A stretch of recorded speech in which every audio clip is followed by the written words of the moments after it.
first pope of the church. Church history na po tayo niya.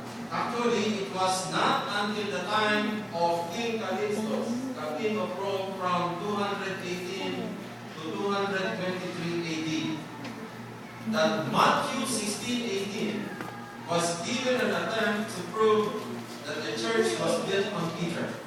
Sinubukan lang po yan na ipakita ng hari ng Roma na siya ay isa na rin Kristyano, kaya dinideklara niya si Pedro ang pinag-uulan ng aming Panginoon Jesus na pundasyon ng Iglesia.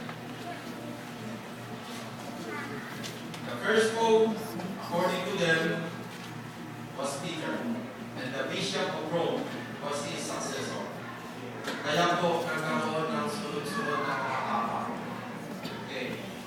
Now, as your pastor, now that you have learned this far, and we learn more about some of the teachings and practices of other religions and their leaders, I am telling you all, and put this in record, I never and I will not encourage any one of you to show any disrespect to any of them, disagreeing with their teachings, practices, and disuniting with them in obedience to what the Bible is telling us, does not necessarily mean you are to be disrespectful and unkind with them, especially even to their Pope.